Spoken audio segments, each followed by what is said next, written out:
Welcome to Shukla study point. आप सभी का स्वागत है आपके अपने YouTube channel Shukla study point में। मैं शिवम शुक्ला आप सभी दोस्तों का हार्दिक स्वागत करता हूं। आज की वीडियो के माध्यम से हम लोग चर्चा करेंगे बीए 6 सेमेस्टर के छात्र छात्राओं के लिए हिंदी का जो तीसरा पेपर आपका होता है HND 307 का। तो HND 307 के बारे में आज की वीडियो के माध्यम से हम चर्चा करेंगे और दीनदयाल उपाध्याय गोरखपुर विश्वविद्यालय से संबंधित होगा यह लेक्चर। इसके अलावा अन्य विश्वविद्यालय जिनकी परीक्षा ऑब्जेक्टिव होती है बीए 6 सेमेस्टर में है और जो उनमें दो पेपर केवल होते हैं अधिकतर विश्वविद्यालयों में। दीनदयाल उपाध्याय में केवल 4 पेपर होते हैं। ठीक है, इसमें 2 पेपर आपके पहले पेपर से होते हैं, यानी कि जो हिंदी भाषा विज्ञान और देवनागरी लिपि होता है उससे, और जो दूसरा पेपर होता है आपका लोक साहित्य और लोक संस्कृति, उससे भी 2 पेपर आपको बनेंगे। तो ये जो 307 वाला कोड है उसके बारे में चर्चा करेंगे जिनकी कल परीक्षा है। तो लोक साहित्य और लोक संस्कृति से बनने वाले बहुत ही महत्वपूर्ण प्रश्नों को हमने इसमें रखा है। आइए देखने का प्रयास करते हैं कौन कौन से प्रश्न आपकी परीक्षा में बन सकते हैं। पहला प्रश्न आपकी स्क्रीन पर आ चुका, फटाफट से आप देखेंगे। वीडियो को लाइक और चैनल को सब्सक्राइब कर दीजिएगा। कौन सा सही सुमेलित है इनमें से जो सही सुमेलित है कौन सा है? गणेश चतुर्थी। गणेश चतुर्थी आप देखें कहाँ पर मनाया जाता है। ये मनाया जाता है भैया, देखेंगे असम में बिहू मनाया जाता है, ये बात ध्यान रखेंगे। ठीक है, बिहू जो है असम का एक प्रकार से ये है। गणेश चतुर्थी की बात की तो ये बेसिकली महाराष्ट्र में होता है, तो बिल्कुल राइट आंसर हो जाएगा इसका सी ऑप्शन, यानी गणेश चतुर्थी महाराष्ट्र। इसका करेक्ट आंसर क्या हो जाएगा? इसका करेक्ट आंसर हो जाएगा आपका सी ऑप्शन। ठीक है, सी ऑप्शन में इसका राइट आंसर है। अगला क्वेश्चन से निम्नलिखित में से कौन सा सही सुमेलित नहीं है? ठीक है, इनमें से सुमेलित कौन सा नहीं है? देखिए, दीपावली, होली ये उत्तर प्रदेश का एक प्रकार से बहुत इंपॉर्टेंट त्यौहार है। लाई हरोबा की अगर बात की जाए, बिहू, तो ये पूर्वी भारत में आप देखेंगे आपको अधिक मात्रा में मिलेगा। ठीक है, इसके अलावा पूर्वी भारत मतलब जैसे असम का एरिया जो होता है उधर आप पूर्वी भारत के एरिया में आपको यहाँ मिलेगा। इसके अलावा पोंगल, ओणम की अगर बात की तो दक्षिणी भारत में आपको ये मिलेंगे। ठीक है, बैसाखी, उगादी, इन सभी की बात की है तो ये पश्चिमी भारत के एक प्रकार से त्योहार और लोग मतलब कि उसमें आते हैं। ठीक है, लोक नृत्य वगैरह में। तो ये क्लियर हो गया आपका। तो ये एक प्रकार से आपका अच्छा करेक्ट आंसर क्या हो जाएगा इसका? 1 मिनट, कौन सा सही सही सुमेलित नहीं है इनमें से पूछा गया है ना। तो देखिए यही वाला जो बैसाखी उगादी है पश्चिम भारत से संबंधित नहीं है। ठीक है, बाकी ये तीनों तो बिल्कुल करेक्ट आंसर है आपके, लेकिन ये वाला जो है बैसाखी उगादी ये पश्चिम भारत से रिलेटेड नहीं है। ठीक है, डी ऑप्शन इसका करेक्ट आंसर हो जाएगा। अगला बैसाखी भी आप देखेंगे पंजाब वगैरह में। अगला क्वेश्चन है संस्कृति और समाज की सतही विशेषताओं में कौन चिंतित था? संस्कृति और समाज की सतही विशेषताओं से कौन चिंतित था? तो इतिहासवादी और नवविकासवादी विचारक, प्रकारवादी और जो ब्रिटिश परिदृश्य पर हावी था वो भी, ऐतिहासिक भौतिक जो भौगोलिक विद्यालय वो सभी एक प्रकार से संस्कृति और समाज की सतही विशेषताओं से चिंतित थे। Option number D right answer हो जाएगा इसका। अगला प्रश्न, लोक कथाओं के अध्ययन का क्षेत्र कौन सा होता है? एक भाषा, समाज और भौतिक संस्कृति, मौखिक परंपराएं या उपरोक्त में से कोई नहीं। तो मौखिक परंपराएं जो होती है लोक कथाओं के अध्ययन का क्षेत्र होती है मौखिक परंपराओं। ऑप्शन नंबर इसका सी करेक्ट आंसर हो जाएगा। बहुत ही महत्वपूर्ण प्रश्न है। आगे देखेंगे तो इस तरीके से मैं तीव्र गति से आगे बढ़ रहा हूं, तो ये सब रिवीजन क्लास के तौर पर आप लीजिएगा। अगला क्वेश्चन से लोकगीत पाठक के लेखक कौन है? लोकगीत जो पुस्तक है किसने लिखा है? Bhagwat Sharan Upadhyay. Option number D right answer होगा इसका। लोकगीतों की भाषा कैसी है? लोकगीतों की भाषा जो होती है वो आम बोलचाल की भाषा होती है। Option number C right answer हो जाएगा इसका। अगला प्रश्न है, लोकगीत शास्त्रीय संगीत से किस मायने में भिन्न है या अलग हैं? तो लोकगीत जो होते हैं वो शास्त्रीय मायनों में एक प्रकार से हर चीज में आप देखेंगे अच्छा जो है सोच, ताजगी और लोकप्रियता में भी एक प्रकार से भिन्न है। ठीक है, इसका लय, सुर और ताल में इसका राइट, लय सुर ताल तो मिल सकता है, मधुरता भी मिल सकती है, लेकिन सोच, ताजगी और लोकप्रियता कहीं ना कहीं पे ये, चूंकि शास्त्रीय संगीत की लोकप्रियता कुछ और होती है, लोकगीत शास्त्रीय संगीत से सोच, ताजगी और लोकप्रियता में भिन्न है। सी ऑप्शन इसका राइट आंसर होगा। अगला प्रश्न, लोकगीतों की रचना में किसका विशेष योगदान है? लोकगीतों की रचना में जो विशेष योगदान है वो स्त्रियों का रहता है। Option number B right answer होगा इसका। अगला प्रश्न, इनमें से कौन बंगाल का लोकगीत है? तो बंगाल का लोकगीत है Baul. Option number B correct answer हो जाएगा। उत्तर प्रदेश का है कौन सा? कजरी। ठीक है, चलिए अगला क्वेश्चन आपकी स्क्रीन पर आ चुका, फटाफट से आप लोग देखने का प्रयास करेंगे। ये इंपॉर्टेंट प्रश्न है। खोरठा लोक साहित्य के प्रथम संस्करण के प्रकाशन वर्ष बताएं। फटाफट से आप लोग बताने का प्रयास करेंगे। खोरठा लोक साहित्य, ये बढ़िया प्रश्न आपकी परीक्षा की दृष्टि से आ चुका है। फटाफट से आप लोग बताने का प्रयास करेंगे।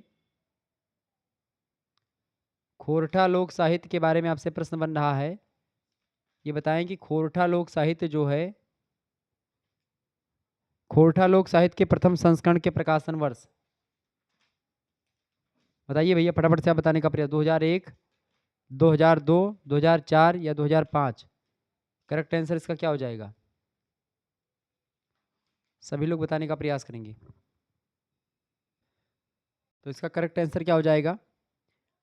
जो खोरठा लोकगीत है या खोरठा लोक साहित्य जो है, इसके प्रथम संस्करण का जो प्रकाशन हुआ है ये 2004 में हुआ है। सी ऑप्शन इसका करेक्ट आंसर हो जाएगा।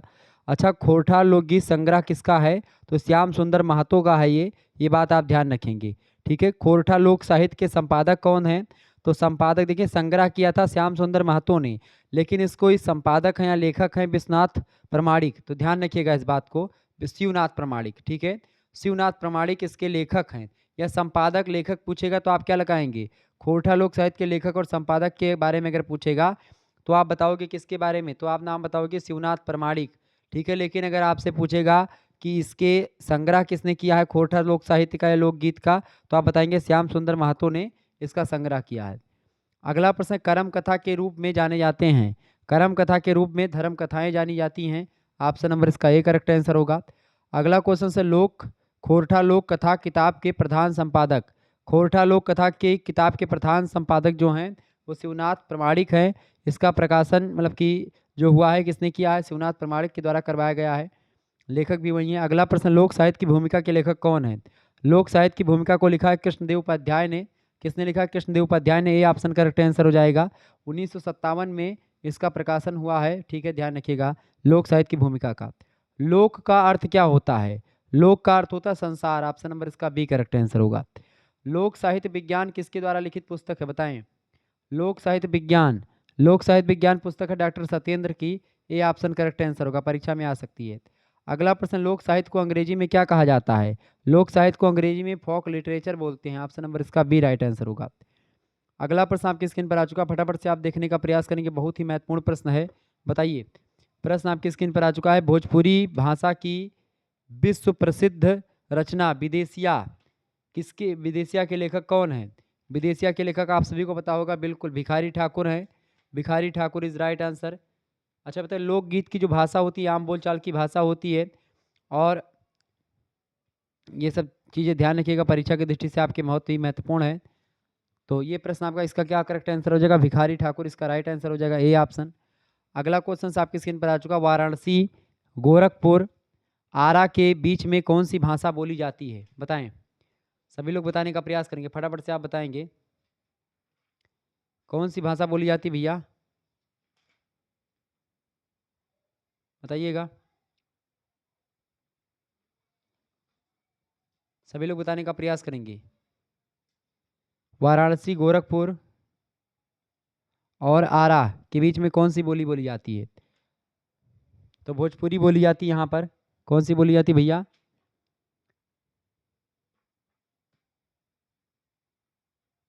बताएं। तो बिल्कुल राइट आंसर क्या हो जाएगा? Bhojpuri is right answer. Bhojpuri, देखिए भोजपुरी, मैथिली और मगही ये तीन पूर्वी मतलब बिहारी हिंदी की बोलियां हैं। अवधी, बघेली, छत्तीसगढ़ी जो हैं ये आपकी पश्चिमी मतलब की पूर्वी हिंदी की बोलियां हैं। बिहारी हिंदी में 3 बोलियां हैं और पूर्वी हिंदी में भी 3 बोलियां हैं। ठीक है, ये सब मैंने आपको बता दिया था पहले पेपर में। अगला प्रश्न, भोजपुरी शब्द का निर्माण बिहार के किस जिला के आधार पर हुआ है? बताएं। तो भोजपुरी शब्द का निर्माण जो हुआ है बिहार के भोजपुर जिले से हुआ है। ए ऑप्शन करेक्ट आंसर हो जाएगा। अगला प्रश्न, अधिकाधिक और व्यवहारिक रूप से भोजपुरी हिंदी की एक क्या है? तो भोजपुरी हिंदी की एक क्या है भैया? भोजपुरी हिंदी की उपभाषा भी है और बोली भी है। ए बी दोनों करेक्ट आंसर हो जाएगा, सी ऑप्शन। अगला प्रश्न, वैज्ञानिकों ने हिंदी भाषा में कौन सी उपभाषाएं मतलब कितनी उपभाषाएं बताई हैं? तो वैज्ञानिकों ने हिंदी भाषा में कितनी उपभाषाएं बताई हैं? 5 उपभाषाएं हैं। कौन कौन सी? पहली है आपकी पूर्वी हिंदी, दूसरी है पश्चिमी हिंदी, तीसरी है बिहारी हिंदी, चौथी है राजस्थानी हिंदी और पांचवी पहाड़ी हिंदी। बिहारी हिंदी मतलब पूर्वी हिंदी की बात करें तो 3 बोली है, अवधी, बघेली और छत्तीसगढ़ी। ठीक है, बिहारी हिंदी में 3 बोलियां हैं आपकी। कौन कौन सी? बिहारी हिंदी में 3 बोलियां हैं, मगही, मैथिली और भोजपुरी।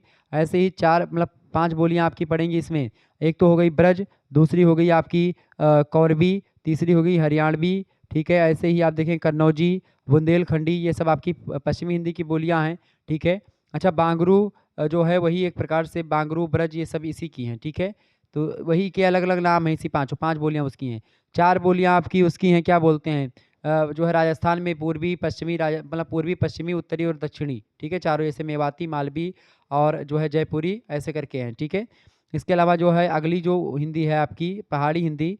पहाड़ी हिंदी में आपकी एक तो 3 बोलियाँ हैं, एक तो नेपाली हो गई, एक कुमायूनी हो गई और गढ़वाली हो गई, ठीक है? ध्यान रखिएगा इस बात को। अगला प्रश्न है, बिहारी में कौन सी बोली आती है? तो बिहारी हिंदी में आपकी भोजपुरी, मगही और मैथिली तीनों आती हैं। डी ऑप्शन करेक्ट आंसर होगा। अधोलिखित में एक भोजपुरी का क्षेत्र नहीं है। देखिए भोजपुरी का क्षेत्र इनमें से कौन सा नहीं है भैया? तो भोजपुरी का क्षेत्र जो है आपका इलाहाबाद नहीं है। अगला क्वेश्चन आप देखेंगे, भोजपुरी प्रधान भाषा निम्न में से किस क्षेत्रों में बोली जाती है? तो भोजपुरी प्रधान भाषा जो होती है ये पूर्वी उत्तर प्रदेश में, पश्चिमी बिहार में, उत्तरी झारखंड में, इन सभी जगह बोली जाती है। D option. विश्व में कुल कितनी भाषाएं मान्यता प्राप्त हैं जो बोली जाती हैं? तो विश्व में लगभग 2796 भाषाओं को मान्यता प्राप्त है। वैसे लगभग 7000 भाषाएं हैं विश्व में, ठीक है? उससे अधिक भाषाएं बोली जाती हैं। अगला प्रश्न, भाषा से अपमान मिलता है? तो फूहड़ भाषा से अपमान मिलता है। सी ऑप्शन इसका राइट आंसर होगा। अगला प्रश्न है, भाषा होती है, भाषा परिवर्तनशील होती है। ए ऑप्शन राइट आंसर होगा। ग्रियर्सन के अनुसार भारत में कुल बोलियां हैं। ग्रियर्सन के अनुसार भारत में कुल कितनी बोलियां हैं? 544 बोलियां हैं, ठीक है? और भाषाओं की अगर बात की तो 179 भाषाएं हैं, ठीक है? ये बात ध्यान रखेंगे। अगला क्वेश्चन आपके स्क्रीन पर आ चुका है।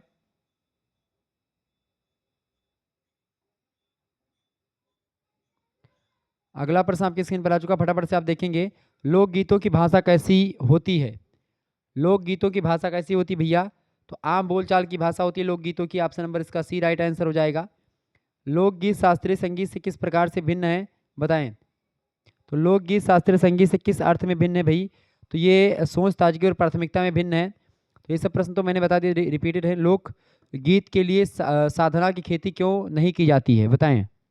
ये बढ़िया प्रश्न आपके स्क्रीन पर आ चुका है, बताएंगे? लोकगीत के लिए साधना की खेती क्यों नहीं की जाती है? फटाफट से आप बताने का प्रयास करेंगे। ये इंपॉर्टेंट प्रश्न आपके स्क्रीन पर आ चुका है और परीक्षा की दृष्टि से भी इंपॉर्टेंट है। बताएंगे, सभी लोग बताएंगे। ये हमारे दैनिक जीवन में रचे बसे हैं, या फिर ये बहुत आसान होते हैं, या फिर एक प्रकार से ये ऊंचे स्तर पर दूसरे के प्रकार, मतलब दूसरे प्रकार के नहीं है, या उदाहरणार्थ कोई भी हो सकता है? तो इसका करेक्ट आंसर हो जाएगा, ये हमारे दैनिक जीवन में रचे बसे हैं, तो इसीलिए एक प्रकार से ये ऑप्शन राइट आंसर होगा इसका। अच्छा बताइए, लोकगीतों का वास्तविक संबंध किससे है? तो लोकगीतों का संबंध जो है वो गांव और देहातों से है। सी ऑप्शन इसका राइट आंसर होगा। बंगाल के प्रमुख लोकगीत कौन से हैं? तो बंगाल का प्रमुख लोकगीत है आपका बाउल और मथीटा। सी ऑप्शन नंबर इसका डी करेक्ट आंसर हो जाएगा। अगला क्वेश्चन आपकी स्क्रीन पर आ चुका है। अगला प्रश्न, सोनी महिवाल लोकगीत कहाँ का है? सोनी महिवाल जो है पंजाब का है। Option number C right answer हो जाएगा। उत्तर प्रदेश का लोकगीत क्या है इनमें से? उत्तर प्रदेश का जो है इनमें से वो कजरी है। Option number A correct answer हो जाएगा, लोकगीत है। विदेशिया लोकगीत किस प्रकार का है? विदेशिया जो है ये आपका करुण और विरह का गीत है। Option number D correct answer हो जाए। किसने लिखा है? तो भिखारी ठाकुर के द्वारा लिखा गया है। उत्तर प्रदेश में लोकगीत किस भाषा में गाए जाते हैं? तो उत्तर प्रदेश में लोकगीत जो होते हैं वो आपके पूर्वी हिंदी में गाए जाते हैं, या अवधी में, अवधी बघेली छत्तीसगढ़ी में। बी ऑप्शन राइट आंसर होगा। अगला प्रश्न, राजस्थानी भाषा में कौन से लोकगीत गाए जाते हैं? राजस्थानी भाषा में ढोला, मारू, रदूहा गीत गाए जाते हैं। डी ऑप्शन करेक्ट आंसर होगा। अगला प्रश्न, निम्न में से कौन लोक कथाओं में भेद है, बताएं? निम्न में से कौन से लोक कथाओं में भेद है? उपदेशात्मक, सामाजिक और धार्मिक। बिल्कुल राइट आंसर हो जाएगा बी ऑप्शन। ये लोक कथाओं के प्रकार होते हैं। अगला प्रश्न, लोक कथाओं को निम्न में से कितने विवरणों में बांटा जाता है? तो लोक कथाओं को एक प्रकार से जो है उपदेशात्मक, धार्मिक कथाएं, सामाजिक कहानियां, प्रेम प्रधान और जाति शैली पर आधारित कथाएं, इन सभी में बांटा जाता है। तो एक ऑप्शन आप डी कर लेंगे, उपरोक्त तो सभी करेक्ट आंसर हो जाएगा, उपरोक्त तो सभी। आगे देखेंगे, अगला क्वेश्चन आपकी स्क्रीन पर आ चुका, फटाफट से आप देखने का प्रयास करेंगे। प्रश्न है, लोक साहित्य किससे संबंधित होता है? फटाफट से आप बताने का प्रयास करेंगे। लोक साहित्य किससे संबंधित होता है भैया? फटाफट से आप बताने का प्रयास करेंगे, इंपॉर्टेंट प्रश्न है। तो लोक साहित्य जो होता है आपका वो जनपद के प्राचीन जीवन से संबंधित होता है। ऑप्शन नंबर इसका डी राइट आंसर हो जाएगा। अगला प्रश्न, पिंगल शास्त्र क्या है? तो पिंगल शास्त्र जानते हैं क्या? एक भाषा होती है। ऑप्शन नंबर इसका ए राइट आंसर हो जाएगा। अगला क्वेश्चन आपकी स्क्रीन पर आ चुका है। मैं तेज गति से बढ़ा हूँ, चूंकि मेरे पास समय भी नहीं है और आपके पास भी नहीं है, तो मैंने सोचा कि चूंकि आज पूरा दिन मेरा एक पेपर था, ठीक है, तो इसके लिए पीएचडी एंट्रेंस के लिए, तो इसीलिए मैंने सोचा कि एक प्रकार से जो है मैं आया हूँ अभी घर पर, तुरंत मैंने सोचा कुछ वीडियो आपको देनी चाहिए, कुछ चाहे थोड़ा बहुत ही मिल जाए। इसीलिए पेपर आपका सॉल्व नहीं हो पाया, कल तक मैं पेपर सॉल्व करवा दूंगा, ठीक है, जो आपका कम्युनिकेशन स्किल वाला हुआ था। लोक साहित्य की रचना किसके द्वारा की जाती है, बताएं? लोक साहित्य की रचना किसके द्वारा की जाती है? तो लोक साहित्य की जो रचना होती है वो किसके द्वारा करी जाती है भैया? वो करी जाती है लोगों के समूह के द्वारा। बी ऑप्शन इसका राइट आंसर होगा। अगला प्रश्न, सच पूछा जाए तो कुछ थोड़े से अपवादों को छोड़ दें तो मध्य युग के संपूर्ण देसी भाषा के साहित्य को लोक साहित्य के अंतर्गत घसीट कर लाया जा सकता है। ये मत किसका है? तो ये मत किसका है भाई? फटाफट से आप बताने का प्रयास करेंगे, अभी पूछा गया है ये प्रश्न। तो ये मत है आचार्य हजारी प्रसाद द्विवेदी का। ये अभी पूछा गया, राजा महेंद्र प्रताप सिंह स्टेट यूनिवर्सिटी का पेपर हुआ था, उसमें पूछा गया प्रश्न है। सी ऑप्शन राइट आंसर होगा, आपकी परीक्षा में आ सकता है। अगला प्रश्न, मध्यकालीन हिंदी साहित्य दूसरे शब्दों में क्या कहा जाता है? मध्यकालीन हिंदी साहित्य को दूसरे शब्दों में क्या कहते हैं? तो मध्यकालीन हिंदी साहित्य को दूसरे शब्दों में संत साहित्य भी कह सकते हैं। बी ऑप्शन इसका राइट आंसर होगा। पद्मावत किसकी रचना है? जायसी की। ऑप्शन नंबर इसका पद्मावत, अखरावट, आखिरी कलाम, ये सब पद्मावत मतलब ये सब जायसी की हैं। सूरदास की सूर सारावली, साहित्य लहरी और ठीक है सूर सागर, ये सब हैं। विद्यापति की आप देखते हैं, विद्यापति को मैथिल कोकिल कहा जाता है, ठीक है। कबीरदास की रचना आपकी बीजक है। अगला प्रश्न, झूलना क्या है? झूलना क्या है फटाफट से आप बताएंगे। झूलना जो है ये क्या है? तो झूलना जो है ये एक प्रकार से लोक धुन है झूलना। Option number D right answer हो जाएगा। अगला प्रश्न, शिष्ट साहित्य के उद्देश्य को बताते हुए किसने कहा कि काव्यम में से अर्थ करते व्यवहार विदे शिवे तर्चतये? किसने कहा इस कथन को? तो ये एक प्रकार से ये शिष्ट साहित्य के उद्देश्य को बताते हुए ये कहा था किसने? ये कहा था किसने भी? फटाफट से आप बताने का प्रयास करेंगे। बिल्कुल राइट आंसर आप सभी के आ रहे हैं, आचार्य मम्मट राइट आंसर हो जाएगा। संस्कृत काव्य शास्त्री जो है आचार्य मम्मट, उन्होंने कहा था। लोक साहित्य की अभिव्यक्ति किस माध्यम से होती है? लोक साहित्य की अभिव्यक्ति जो होती किस माध्यम से होती बाबू? तो लोक साहित्य की अभिव्यक्ति जो होती किसी जनपदीय बोली के द्वारा होती है। सी ऑप्शन इसका राइट आंसर हो जाएगा। अगला क्वेश्चन से, लोक के द्वारा लोक के लिए लोक का साहित्य ही कौन सा साहित्य कहलाता है? तो लोक के द्वारा लोक के लिए लोक का साहित्य ही लोक साहित्य कहलाता है। इसका बी ऑप्शन राइट आंसर हो जाएगा। आगे बढ़ते हैं और भी चीज़ों को जानने का प्रयास करते हैं। अगला क्वेश्चन आपके स्क्रीन पर आ चुका, फटाफट से आप देखने का प्रयास करेंगे। बहुत ही महत्वपूर्ण प्रश्न है परीक्षा की दृष्टि से, आपके बताएंगे सभी लोग। प्रश्न आपकी स्क्रीन पर आ चुका है। प्रश्न है कि भवाई जो है वो किस भारतीय राज्य का पारंपरिक नाट्य शैली है, बताएं। तो भवाई की अगर बात की जाए तो भवाई जो है आपका वो किसका नाट्य शैली भाई? भवाई जो है आपका वो गुजरात का है। ऑप्शन नंबर इसका ए राइट आंसर हो जाएगा, ठीक है। भवाई कहाँ का है? तो भवाई आपका गुजरात का है, ठीक है। तो ए ऑप्शन इसका राइट आंसर हो जाएगा। अगला क्वेश्चन आप देखेंगे, असम के सबसे विशिष्ट प्रकार के लोकगीत। असम के सबसे विशिष्ट प्रकार के लोकगीत कौन से हैं? तो असम के सबसे विशिष्ट प्रकार के जो लोकगीत हैं वो है बिहू गीत। ऑप्शन नंबर इसका बी राइट आंसर हो जाएगा। अगला प्रश्न है, लोकगीत को ग्राम्य गीत कहकर किसने संबोधित किया है? तो लोकगीत को ग्राम्य गीत किसने कहा है? डॉक्टर राम नरेश त्रिपाठी जी ने कहा है। बी ऑप्शन इसका करेक्ट आंसर होगा। अगला प्रश्न, बारह मासा तथा कजरी लोकगीत कहाँ गाए जाते हैं? तो बारह मासा और कजरी जो हैं ये उत्तर प्रदेश में गाए जाते हैं। ए ऑप्शन राइट आंसर होगा। ये सब प्रश्न आपकी परीक्षा में आने वाले, रट लीजिएगा इन प्रश्नों को। अगला प्रश्न, लोकगीत हमारे जीवन विकास के इतिहास है, यह परिभाषा किसने दी? बहुत ही महत्वपूर्ण प्रश्न है, 100% आएगा। बताएं इस कथन को किसने कहा था? लोकगीत हमारे जो हैं, लोकगीत हमारे जीवन विकास के इतिहास हैं, यह परिभाषा किसने दी है लोकगीतों की? तो यह परिभाषा दी है किसने भैया? डॉक्टर तेज नारायण लाल ने। Option number D right answer हो जाएगा। अगला प्रश्न, संकलन के आधार पर लोकगीतों को कितने वर्गों में विभाजित किया गया है? संकलन के आधार पर लोकगीतों को कितने वर्गों में विभाजित किया गया है? तो 9 वर्गों में विभाजित किया गया है संकलन के आधार पर लोकगीतों को। ए ऑप्शन करेक्ट आंसर होगा इसका। अगला क्वेश्चन से, कांगड़ा के चूड़ाकर्म कर्म या मुंडन संस्कार को क्या कहकर संबोधित किया जाता है? तो कांगड़ा में जो एक प्रकार से चूड़ाकरण या मुंडन संस्कार होता है इसको क्या कहा जाता है? इसको जमालू कहा जाता है। बी ऑप्शन राइट आंसर हो जाएगा। कितने संस्कार हैं भैया हिंदू धर्म में? 16 संस्कारों की बात की, उसी में से चौल मुंडन संस्कार भी चूड़ाकरण संस्कार या मुंडन संस्कार कहा जाता है। छौ मासा क्या है बताएं? छौ मासा क्या होता है? फटाफट से आप बताने का प्रयास करेंगे। छौ मासा की अगर बात की जाए तो छौ मासा जानते हैं क्या है? छौ मासा जो होता है ये एक ऋतु संबंधी लोकगीत होता है। ऑप्शन नंबर इसका ए करेक्ट आंसर हो जाएगा।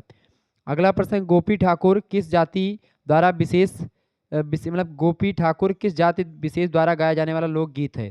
तो गोपी ठाकुर की अगर बात की जाए तो गोपी ठाकुर जो है ये बढ़ई जाति के द्वारा गाया जाने वाला लोकगीत है। किसके द्वारा? बढ़ई जाति के द्वारा। तो इसका डी ऑप्शन करेक्ट आंसर हो जाएगा। अगला क्वेश्चन आप देखेंगे, बहुत ही इंपॉर्टेंट प्रश्न आ चुका है। लोक गाथा संगीत व नृत्य मिश्रित ऐसा गेय रूप है जो सामूहिक रूप से गाया जाता है, यह परिभाषा किसके द्वारा दी गई? फटाफट से आप बताने का प्रयास करेंगे। तो यह परिभाषा दी कि किसके द्वारा? रॉबर्ट ग्रेव्स के द्वारा यह परिभाषा दी गई है। क्या परिभाषा? कि लोक गाथा संगीत और नृत्य व नृत्य मिश्रित ऐसा गेय रूप होता है जो सामूहिक रूप से गाया जाता है। यह परिभाषा किसने दी है? रॉबर्ट ग्रेव्स ने दी है। ये बात आप ध्यान रखेंगे। अगला क्वेश्चन आपकी स्क्रीन पर आ चुका है। अगला क्वेश्चन आपकी स्क्रीन पर आ चुका है, फटाफट से आप देखने का प्रयास करेंगे। चट्टा नृत्य किस राज्य का लोक नृत्य है? बताएं। चट्टा नृत्य जो है ये आपका उत्तर प्रदेश का लोक नृत्य है। बी ऑप्शन राइट आंसर हो जाएगा। तो चट्टा कहाँ का है? उत्तर प्रदेश का। इसका बी ऑप्शन राइट आंसर हो जाएगा। ठीक है, यूपी। नेक्स्ट क्वेश्चन आपकी स्क्रीन पर आ चुका है। गौरीचा क्या है? गौरीचा की अगर बात की जाए तो गौरीचा क्या है भैया? लोक नृत्य है। ए ऑप्शन राइट आंसर हो जाएगा इसका। अगला प्रश्न, सनातन धर्म में मुख्यतः संस्कार कितने बताए गए हैं? तो सनातन धर्म में संस्कार जो है वो 16 बताए गए हैं। सी ऑप्शन इसका राइट आंसर हो जाएगा। ये बात आप ध्यान रखेंगे। तो इस तरीके से आपसे प्रश्न परीक्षा में आ सकते हैं, तो इन प्रश्नों को तैयार कर लीजिएगा। बहुत ही महत्वपूर्ण प्रश्न है ये। ठीक है, एक बार फटाफट से आप लोग वीडियो को लाइक कर दीजिएगा, चैनल को सब्सक्राइब कर दीजिएगा। एक बात और, अगर आपको को करिकुलर से रिलेटेड आपको और वीडियोस देखनी है तो हमारे दूसरे चैनल को करिकुलर मास्टर को आप अभी सब्सक्राइब कर दीजिएगा। वो चैनल आपके लिए ही बनाया गया है। ठीक है, और उसमें आपको को करिकुलर से रिलेटेड वीडियो मिल जाएंगी। ठीक है, तो को करिकुलर मास्टर यूट्यूब चैनल के लिंक जो है डिस्क्रिप्शन बॉक्स में मैं दे दूंगा, आप देख लीजिएगा। चलें, प्रश्न आ चुका है। लोक संस्कृति का धर्म तत्व से घनिष्ठ संबंध होता है। लोक संस्कृति के प्रमुख लोक तत्व जैसे इनिज्म, एंसेस्टर वर्शिप तथा मैजिक आदि आदिम मूल विश्वास धर्म की मूल प्रवृत्तियां हैं। लोक संस्कृति के द्वारा ही धर्म को सरलता से समझा जा सकता है। ये परिभाषा किसने दी है? तो ये परिभाषा किसने दी बाबू? ये परिभाषा दी किसने? बिल्कुल डॉक्टर उप्रेती महोदय ने दी है। ये ऑप्शन राइट आंसर हो जाएगा इसका। अगला प्रश्न, ईस्टर्न बंगाली बैलेट्स नामक लोक गाथाओं को किसके द्वारा प्रकाशित किया गया? फटाफट से आप बताने का प्रयास करेंगे, बताइएगा, फटाफट से आप बताने का प्रयास करेंगे। ईस्टर्न बंगाली बैलेट्स नामक लोक गाथाओं को किसके द्वारा प्रकाशित किया गया? तो इसको किसके द्वारा प्रकाशित किया गया था भैया? डॉक्टर दिनेश चंद्र सेन के द्वारा। सी ऑप्शन इसका राइट आंसर हो जाएगा। अगला प्रश्न है, वीर गाथाओं, प्रेम गीतों एवं पहेलियों पर W.T. डेम्स द्वारा लिखित संग्रह पॉपुलर पोएट्री ऑफ बिल्लो चीज नाम के शीर्षक के साथ कब प्रकाशित किया गया? बताएंगे। तो वो कब प्रकाशित किया गया था बाबू? वो प्रकाशित किया गया था 1907 में। ऑप्शन नंबर इसका बी करेक्ट आंसर हो जाएगा। अगला प्रश्न, खड़ी बोली को और किस नाम से संबोधित किया जाता है? खड़ी बोली को खड़ी बोली को क्या कहते हैं भैया? कौरवी भी कहते हैं। ऑप्शन नंबर इसका बी करेक्ट आंसर हो जाएगा। बांगरू क्या है? बांगरू जो है ब्रज भाषा है, कन्नौजी है, बुंदेलखंडी, हरियाणवी है। बताएं बांगरू क्या है? तो बांगरू जो है एक बोली है और ये पश्चिमी हिंदी की बोली है बांगरू। ये बात आप ध्यान रखेंगे। तो इसका राइट आंसर क्या हो जाएगा? बांगरू जो है ये हरियाणवी को ही बांगरू कहा जाता है। ये बात आप ध्यान रखेंगे। ए ऑप्शन राइट आंसर होगा। बघेली के अन्य नाम सम्मिलित हैं। बघेली जो कि पूर्वी हिंदी की बोली, अवधी बघेली, छत्तीसगढ़ी। तो बघेली के अन्य नाम क्या हैं? बघेली के अन्य नामों में आपके रिमही, गंगाई, केवोत, ये सब बघेली को ही कहा जाता है। डी ऑप्शन राइट आंसर होगा। अच्छा, पूर्वी संभल के आसपास छत्तीसगढ़ी भाषा को किस नाम से जानते हैं? तो पूर्वी संभलपुर के आसपास के इलाके में छत्तीसगढ़ी भाषा को किस नाम से जानते हैं? तो उस भाषा को बताया जाता है किस नाम से? उसको एक प्रकार से लरिया नाम से पुकारते हैं। सी ऑप्शन इसका राइट आंसर होगा। मालवी बोली को अन्य किस नाम से जाना जाता है? बताएं मालवी बोली को अन्य किस नाम से जानते हैं? तो मालवी बोली को जो है अवंती के नाम से जानते हैं। ए ऑप्शन इसका राइट आंसर हो जाएगा। अगला प्रश्न, मैथिल हिंदी प्रदेश की मैथिल हिंदी प्रदेश की किस उपभाषा की एक बोली है? मैथिल हिंदी प्रदेश की किस उपभाषा की एक बोली है? मैथिली हिंदी बताएं, ये बताएं किस जो है उपभाषा की बोली? तो मैथिली जो है बिहारी हिंदी की बोली है। इसका बी ऑप्शन राइट आंसर हो जाएगा। मैथिली, मगही, भोजपुरी ये बिहारी हिंदी की बोलियां हैं। अवधि में आपकी अवधि बोली जो है पूर्वी हिंदी की है। ठीक है, ध्यान रखिएगा। अगला प्रश्न, बघेली किस क्षेत्र में बोली जाती है? बताएं बघेली जो है किस क्षेत्र में बोली जाती है? तो बघेली की अगर बात की जाए तो बघेली किस क्षेत्र में बोली जाती है भैया? बघेली की अगर बात करें तो बघेली जो है आपकी ये बोली जाती है जबलपुर के आसपास। डी ऑप्शन राइट आंसर होगा। अगला प्रश्न, निम्नलिखित विकल्पों में से ब्रजभाषा का केंद्रीय क्षेत्र कौन सा माना जाएगा? तो ब्रजभाषा का जो केंद्रीय क्षेत्र होगा इसमें से आपका बिल्कुल सभी का करेक्ट आंसर ही है मथुरा। राइट आंसर बी होगा। अगला प्रश्न, निबट्टा इनमें से किस उपभाषा की बोली है? बताएं किसकी उपबोली है निबट्टा? निबट्टा की अगर बात करें तो निबट्टा जो है आपकी ये बघेली की एक प्रकार से उपबोली है निबट्टा। ऑप्शन नंबर इसका सी करेक्ट आंसर हो जाएगा। अगला प्रश्न है, अवधी तथा बघेली किस उपभाषा के अंतर्गत आती हैं? तो अवधी और बघेली पूर्वी हिंदी की बोलियां, अवधी, बघेली और छत्तीसगढ़ी। पश्चिमी हिंदी में आपकी जैसे आपकी हो गई, ठीक है, कौन सी जो है पूर्वी हिंदी में आपकी हो गई बांगरू, बांगरू को हरियाणवी भी कहते हैं। इसके अलावा कौरबी, कौरबी को एक प्रकार से खड़ी बोली भी कहते हैं, तो बांगरू खड़ी बोली ब्रजभाषा, ठीक है। इसके अलावा बुंदेलखंडी, ये सब आपकी पश्चिमी हिंदी में आती हैं। बिहारी हिंदी की बात की तो बिहारी हिंदी में मगही, मैथिली और भोजपुरी आती है। पहाड़ी हिंदी में नेपाली, गढ़वाली, कुमायूनी ये सब आती हैं। पश्चिमी मतलब कि उसमें राजस्थानी हिंदी में एक प्रकार से मेवाती, मारवाड़ी, ठीक है, हड़ौती, ये सब आती है। ब्रजभाषा का विकास किस अपभ्रंश से हुआ है? देखिए, ब्रजभाषा का जो विकास हुआ है ये सौरसेनी अपभ्रंश से हुआ है, तो इसका ए राइट आंसर हो जाएगा, ठीक है। ये बात आप ध्यान रखेंगे। और मतलब किससे हुआ है? सौरसेनी से। सौरसेनी से आप देखेंगे, सौरसेनी अपभ्रंश से आप देखेंगे जितनी भी पश्चिमी हिंदी की बोलियां हैं, जैसे ब्रजभाषा, खड़ी बोली, ठीक है, इन सभी का विकास जो है सभी का विकास कहीं ना कहीं पे सौरसेनी अपभ्रंश का मतलब सौरसेनी अपभ्रंश से ही पश्चिमी हिंदी की समस्त बोलियों का विकास हुआ है। अर्धमागधी से पूर्वी हिंदी के समस्त बोलियों का, अवधी, बघेली, छत्तीसगढ़ी का विकास अर्धमागधी अपभ्रंश से हुआ है। मागधी अपभ्रंश से बिहारी हिंदी की तीनों बोलियों का, अवधी, ठीक है, मतलब किसका, मगही, मैथिली और भोजपुरी, तीनों का विकास मतलब किससे हुआ? मागधी से। इसके अलावा आप देखेंगे 85 से आपका पंजाबी वगैरह का एक प्रकार से हुआ है। ऐसे ब्राचट जो है सिंधी वगैरह जो है इससे निकली है। तो इस तरीके से आपका जो है ये मैंने आपको समझा दिया। मिलते हैं फिर नेक्स्ट वीडियो में, तब तक के लिए जय हिंद, जय भारत। आप सभी का बहुत बहुत धन्यवाद हमारे साथ जुड़ने के लिए। इसी प्रकार से अपना प्यार हमेशा बनाए रखेंगे। मैंने सोचा आपके लिए कुछ व्यवस्था कर दी जाए, तो मैंने कर दी है, ठीक है। अब ये है आपका कर्तव्य कि वीडियो को लाइक करेंगे, चैनल को सब्सक्राइब करेंगे, सभी दोस्तों के साथ इस वीडियो को साझा कर दीजिएगा। बाकी और सब्जेक्ट की वीडियोज़ जो है आप कंटिन्यू आपकी होती रहेंगी। धन्यवाद, मिलते हैं नेक्स्ट वीडियो में।